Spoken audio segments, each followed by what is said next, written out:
Live from Woy Woy's Magic Town Hall.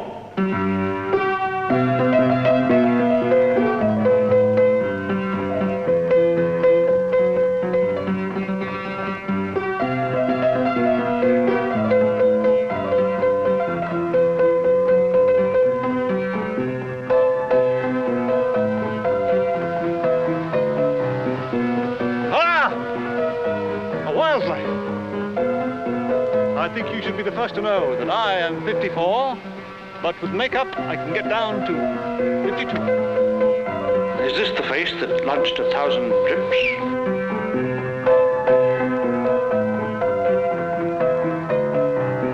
It's directed.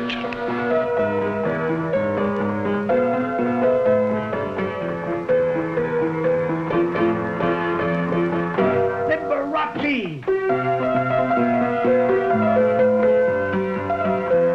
Much younger.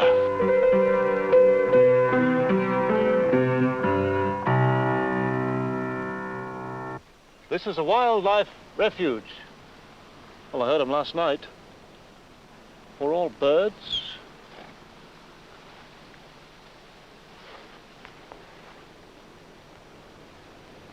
Birds and other animals.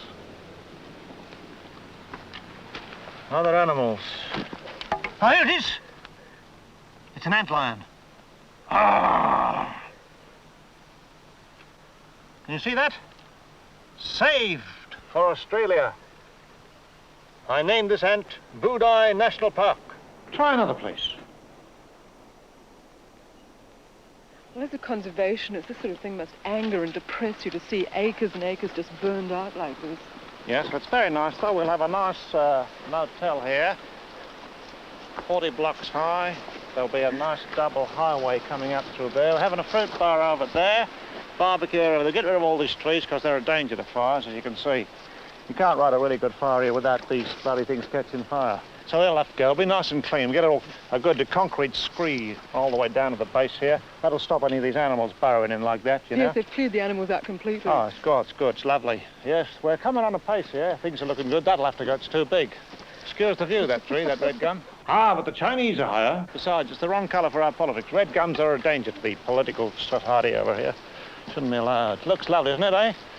Just fancy this now. This is what I call economy. You get one small box of matches, and it cost you what? It cost you about $500,000 to get this place all cleared. You just get a little match, set it there, go home, come back next day, it's all done.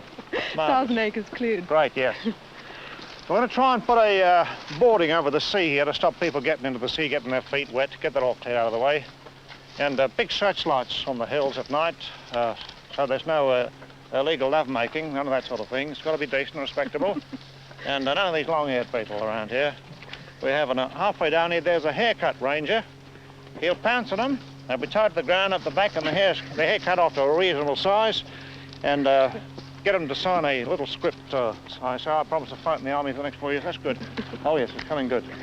Spike, what sort of thing would you do, though? You know, to try and prevent this sort of thing. You are doing something active about this, aren't you? Well, I join as many societies and I subscribe as much money as I can to organisations which are trying to help. National Trust, and this is in England, of course. And that's the most you can do. The most important thing I did was to actually form a preservation society in London when I realised that one man could go to the press and get front pages every day for a year and point out the destruction that was going on, but it will blow over. You actually have to hit them with an organisation. And we formed this thing called the Finchley Trust, and to save buildings in North London. And we have actually saved 4, whereas before I've been campaigning for 15 years, I didn't save 1. So if you're a citizen who considers that for your children's sake that some trees are worth keeping and some landscapes and some houses, then you must join an organisation like the Australian National Trust or form a trust of your own, a local group of people, and pressurise your local councillors and your local politician. That's what you have to do. You have to be coerced in numbers and have some money to fight. And believe me, all politicians can be fought and all councillors can be fought, but you really got to fight very, very hard. You need lots of you to do it. Are you doing something, though? I'm still a nice guy deep down, though. Are you doing something? Quick, there's an ant. Step on that ant. Kill it. I want to get that ant killed. Damn thing, all these things are biting people's legs here. They what do they do? They crawl all over the ice cream papers. That's what they do, eat all this ice cream. It's dreadful. Are you doing we'll have a left down here, though. What? Are you doing something in the Wyong area? Well, at the moment, no. I came with you to write a book. I'm trying to save England. I can't save Australia as well. Although the chances of saving things over here are more evident because it's a young country and you have this wonderful opportunity of not making the mistakes that Western Europe has made. They did believe that the expanding economy was the answer to all our ills. Well, you've got to expand. I was sitting in my mother's room last night and she said, isn't that a wonderful bridge they built across there? I said, well, are you going to feel better for it? And so tomorrow morning, are you going to be better off for that bridge? She said, well, she said, what do you do? I said, well, that's to supply Japan with coal. Japan has outmined itself, overpopulated itself, doesn't know where it is. So a small country like this is expanding, not for Australia, it's expanding for Japan. So you overproduce for world markets. Well, really, the best thing a country could do would be just to produce for itself. And stay that way, you know. Have you seen an increase in the devastation in the 3 years you've been away from Australia? Yes, I notice it more because I come back about once every 2 years. Because I usually leave a pair of socks on the line, I forget them to come back for them. Kill that animal! Get that animal killed! Yeah, that bloody park, ruining the nice people's fur-lined shoes and women. No, what did I say? What was I saying? Yes, I come back and I noticed that the bellbirds, which I was able to hear, are not travelling very far from Woy Woy, have now receded further and further away. And I think you've got to face this people who live in Gosfordshire. In 50 years, the bellbird could be finished. You might never hear it again in this area.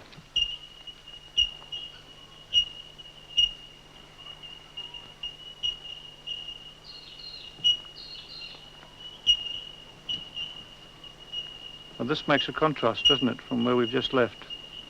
But it seems to be only in private sanctuaries that, birds like this are surviving now.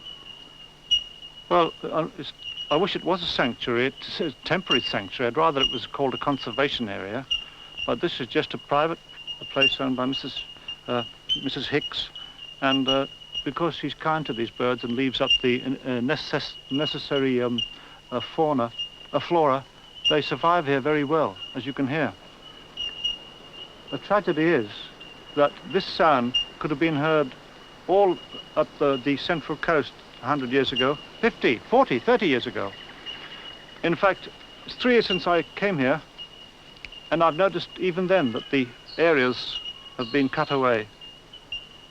And I hate to mention the word dodo, but it's always on the cards that the bellbird could be the dodo of Australia. But surely if conservation societies kick up enough, and make enough furore about it, that people will, realise the value of having something like this. People are terribly apathetic. The tragedy is they don't need bellbirds. Their souls have been so ironed out by the plastic society they live in that if you killed every bellbird in Australia, very few people would mourn it. But then, of course, it's the doppelganger of the human race. It's coming racing up the road towards them. You just can't live by plastic. You have a soul. If you iron out your soul, then it's the end of us. But if we record the sound, we can always take it into the cities and have stone birds in the trees. How lovely. Oh, of course. Of course. Yes, of course. A clockwork tree to wind it up. Now, listen to the plastic bellbird, kiddies. Now, I think children have the right to have a soul. And to keep the soul of a country alive, you must keep its environment alive. How can you tell city people about things like this? They don't really care about the country. You just keep talking. The tragedy is they're a steamroller. You can't stop them. They are like steamrollers, as I say. Unemotional, iron, roll you away. If you put a £5 note on a tree or a $5 note, they'd all swarm around to see it. Listen to that £5 note. Listen to that, isn't that lovely? That's Karl Marx said that when man puts money as being more important than man, then his time has come, and this is what's happening,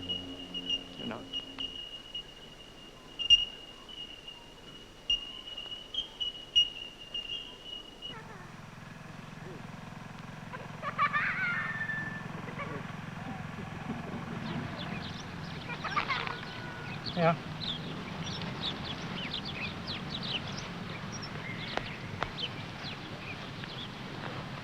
Spike, would the sort of farming, you know, the restricted farming with kangaroos upset you in any way? Farming, you know, for their meat? No, the thing I'm up against, I resent, is the possibility of their extinction.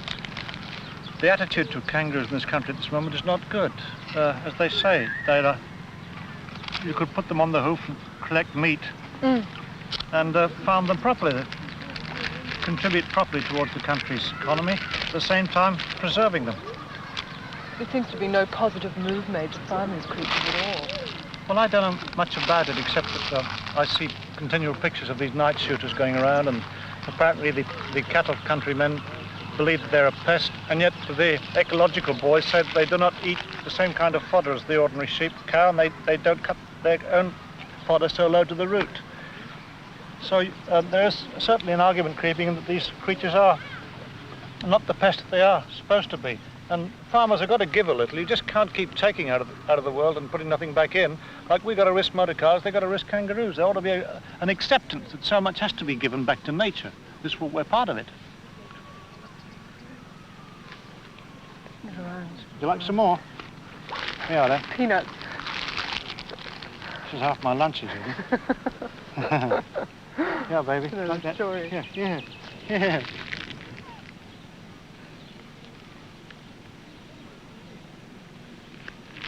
I find it hard to believe that anybody could look at that creature and shoot it. Must be a very, very depraved person, as far as I'm concerned. Hasn't got the set of values that we need if man is to progress. I think people are quite content to be able to come and see them in little sanctuaries. Well, like. They don't really mind if they don't see them in the country. Well, the immediate joy of children and parents' joy seeing their children cuddling these things, it's a wonderful,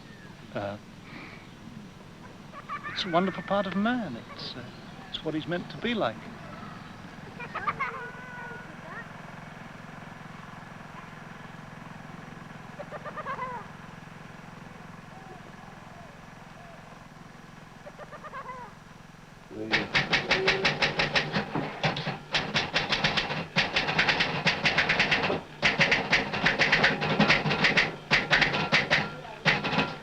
Why is it that you always have to come back to How Australia dare to you write? You are in the middle of my third I apologise. Dante Alighieri's Liberato. What? Why do you always come back to Australia to write? I left the pen here and the typewriter. Jokes. Well, I find the quiet and the peace here. It's very recommendable. I like it. Start again. Ask me again. All right, I'll ask you again. Why do you always come back to Australia to write? Why do you have to come back to Australia to write? Because it's nice and quiet here. You're not plagued by interviewers and people like that? Yes. I see. Get out! I'm going. All right, well, it's trying to get different moods into this sort of scene now. You've got to go with a different scene, you know. You're on fruit gums all day. Oh, I'm going to have it soon. Yeah, Daddy. So that I get into Parliament. Mr. Speaker, I'd like to say the photograph of Spike Milligan on the ABC taking the fruit gums as a non-drug. They should be wiped off the face of the earth all while I'm there of a moral pal. See you alone. What?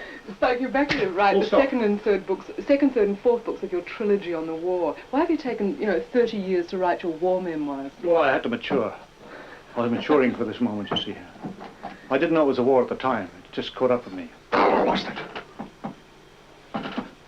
Hitler lives opposite me, you know. See, maybe not. Hello, Spike is writing the home wars, need any help for the dates? It's great, you know.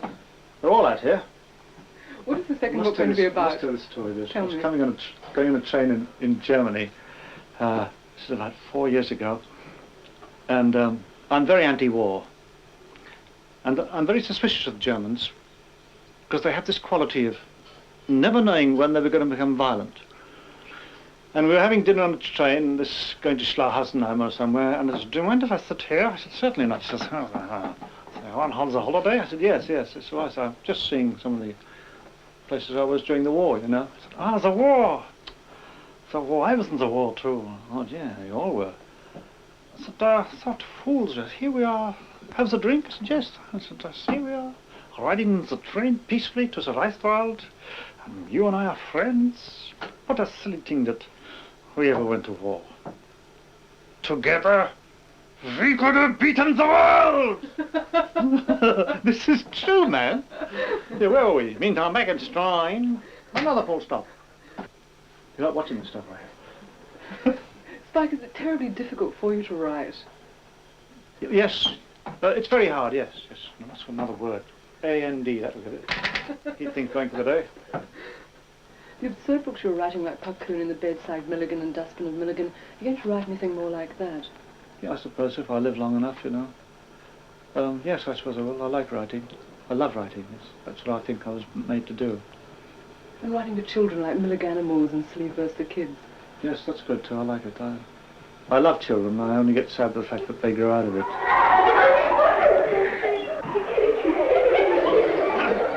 How's he going?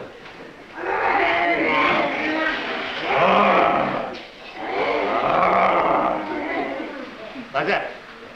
All right then. I want to read you a story about a lion. It's a very poor lion. He was very brave. He used to live in the RSL at Ettalong. All the lions live in Australia, don't they? They got lions in Australia? Yes, they do. These lions that go... Isn't that a lion? What's that then? A kangaroo? What's it? A kangaroo, I see. That's not a lion then. And now then, is that a lion? Yes. And he goes... No? What? All right then, I'll read you all about him. Now this lion lived in the jungle in a place called Patang. Did you know there was a land called Patang? But you can't say Patang. Patang! Ah, yes. Don't know where this book really starts now, is it? Today is my 21st birthday and I've got the key to the jungle. I found it under the mat. The lion who went, Howard?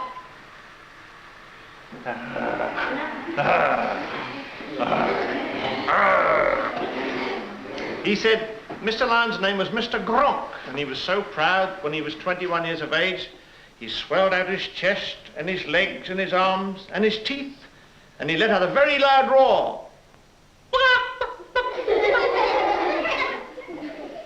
It was so loud that all the jungle fell down. It did. It went blat. Blat. And the animals all ran away because the jungle was falling down. It was going bong. And they all ran away, but worst of all, on his last growl, he went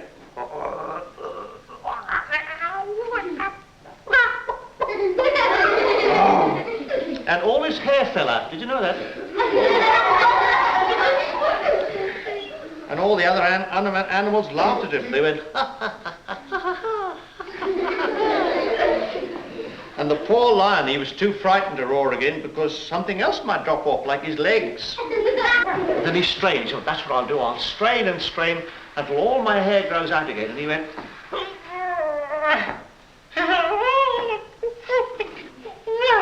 and it made his nose bleed.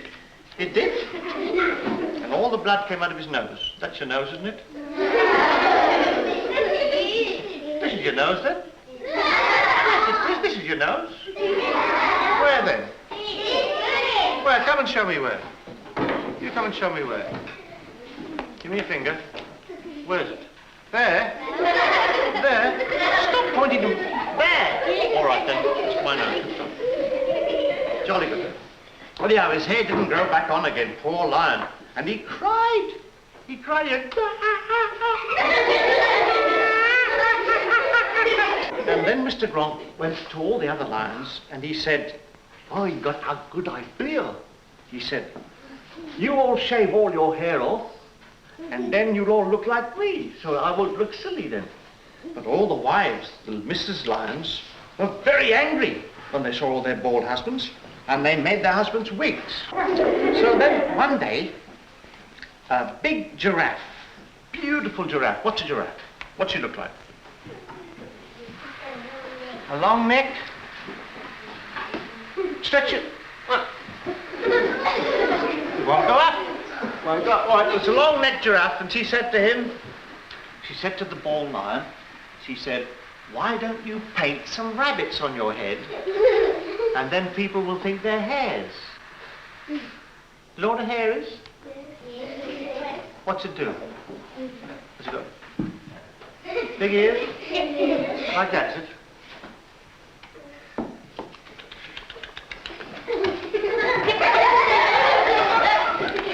So this lion was so happy. He said, "Oh, Mrs. Giraffe," he said, "aren't you wonderful for telling me how to draw rabbits on my head and make them look like hares?" So they got married. So the lion getting married to the giraffe. Isn't that nice? And they both lived ever after. They lived happily forever and ever and ever and ever.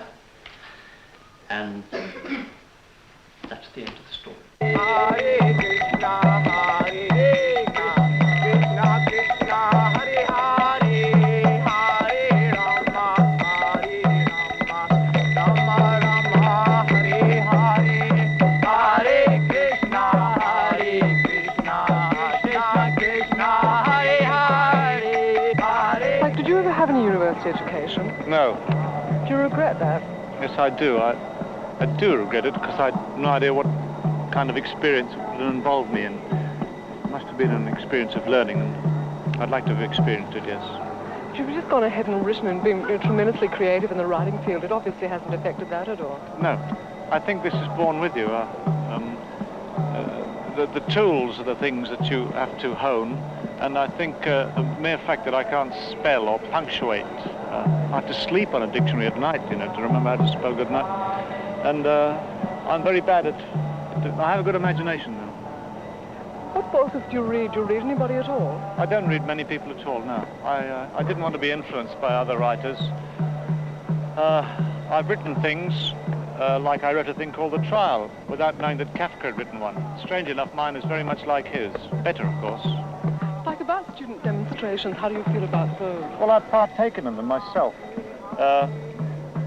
I see the student view is, when you say to the student, "What are you revolting against?" You know, you say, "What are you going to have?" They say, "Well, what do you want?" They said, "Well, we're not quite sure what we want, but we know what we don't want." In other words, you clear away the trees so you can see the future, whereas at the present moment, the future for young people is terribly obscured. It's terribly democratically tyrannical for a young person to get access to a top man to put his point. It's more likely that a student here trying to get through to the President of the United States, his letter would never even get to first base. The man might never ever hear about it. So this shows that democracy doesn't naturally mean freedom. What sort of things have you protested about? Would you protest about? Well, I'd protest, first of all, about nobody putting a brake on world population explosion. I think that anybody with any perspicacity can see that this is the great ogre in our time.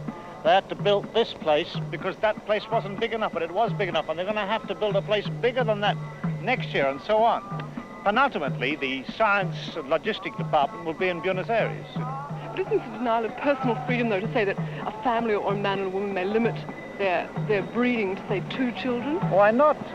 Have you seen the stricken, dying children they're reproducing in the 2/3 of the world? A child is born to die almost within a month. Is that what you think it's all about? But do you really care about that? I do really care about They're only numbers. You know, we can forget about them even when we're told. No, I can't. They're a permanent burden on my conscience. I'm not a politician. I'm constantly aware of this, and if I was the Prime Minister, I would act as a crash action program. Your own Sir Burton McFarlane said the maximum that this country could support would be 30 million people. After that, you're onto a hiding from nowhere. You could have people sending aid to the starving people of Australia in 1,000 years' time. Are you going to do anything about it? Well, yes, I agitate, I write, I belong to the World Family Planning International. I do as much as I can. You plan to do what? Just sort of spread programs, well, family planning we programs. discovered, believe it or not, that by giving some people in Baja Orissa transistors, that they would allow themselves to terminate having more than 2 children, which I think is a good thing. Really, and there were some very good programs on the transistor, yes.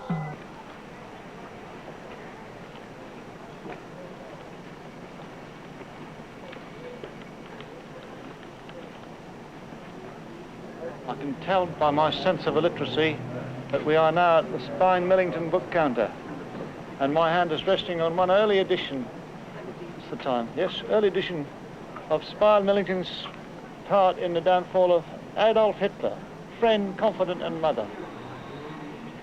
Like, you read your own books? Yes, yes. Yes. You read back of your own books, too? Yes, I read my own books. I'll read one now. All right.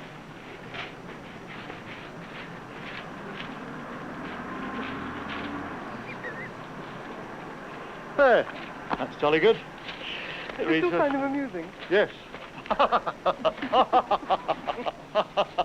That book funny. Funny writer. Like, you're reading my own. It's getting late in the day, and I'm getting a bit light in the head, and I'm old. And I'm very old. Very old. What did you say? Suddenly my age is, what is it, my dear? It's like you're reading anyone else's book. Take your dirty hand off my filthy body. What? What? Yes, I read other people's books.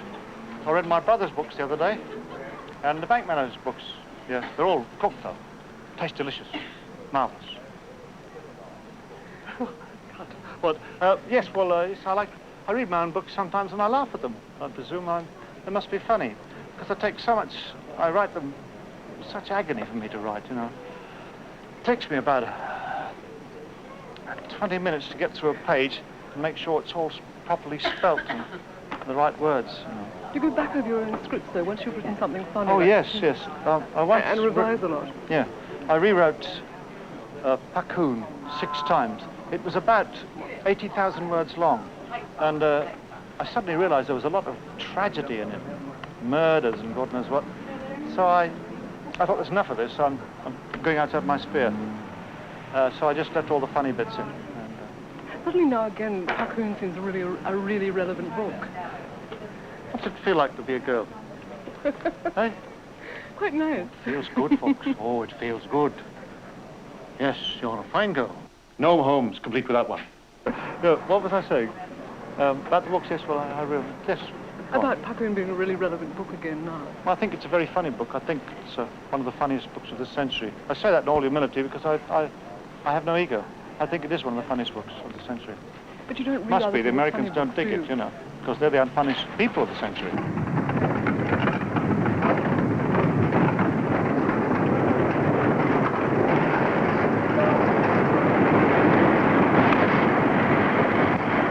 It's too noisy in the city, too congested. Would you ever be able to work in the city?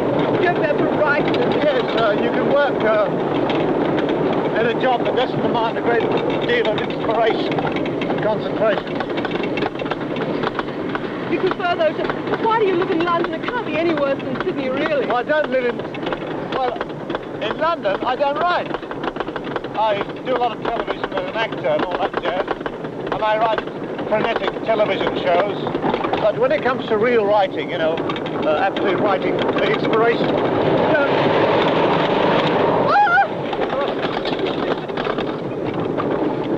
You can't concentrate at all. Here's another one.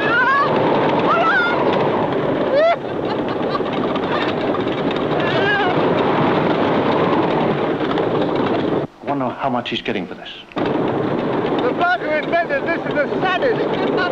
It's really beautiful.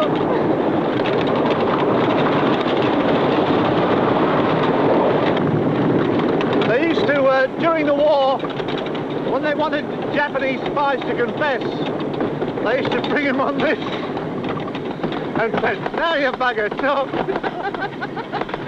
Well, breakfast is all at the back of me here. There's eggs and chips all down the back. That was the wrong breakfast. Spike Milligan confessional time.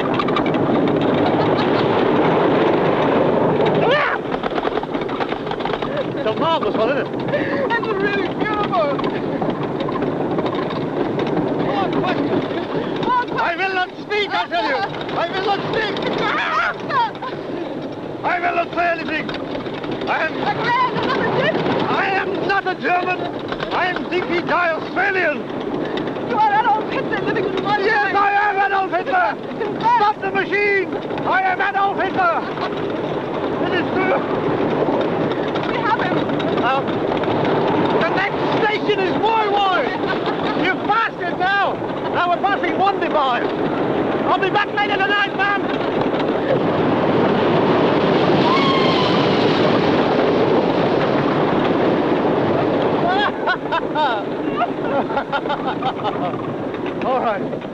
All right, I give up. I'll become a Protestant. I believe the Queen has told me that I am to be the next Governor General of Woy Woy. And my wife has written a very nice tune, which we thought would show the endearment we have for this very fine country of early colonists. And I'd like to sing the song on the middle step here of the Opera House.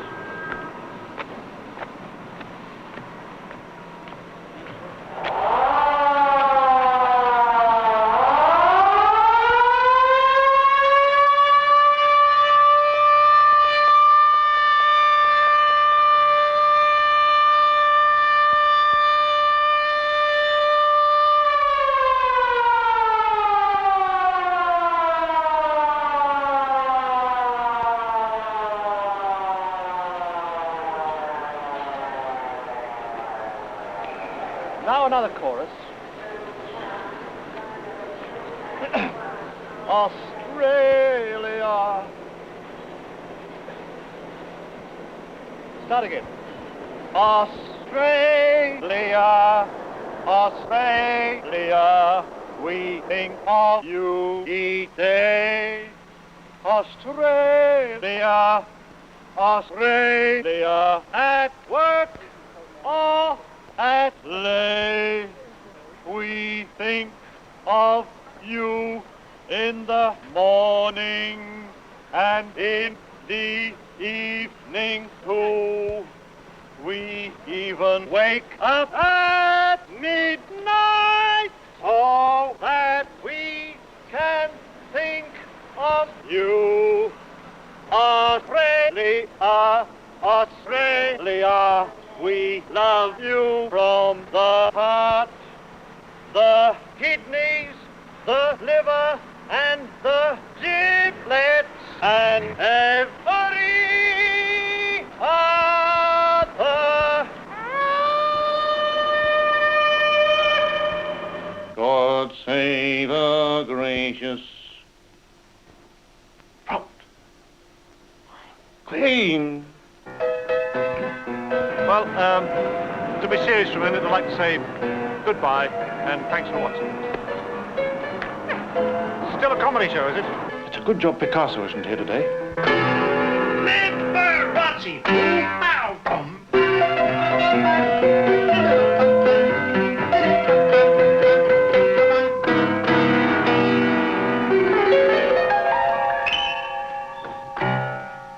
You're up late, aren't you? Stay tuned to the station for one glorious hour of...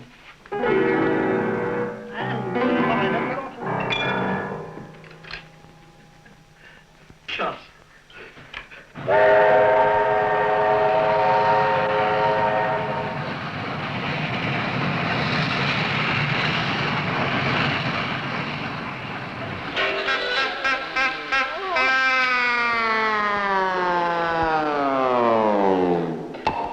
I hope she's satisfied.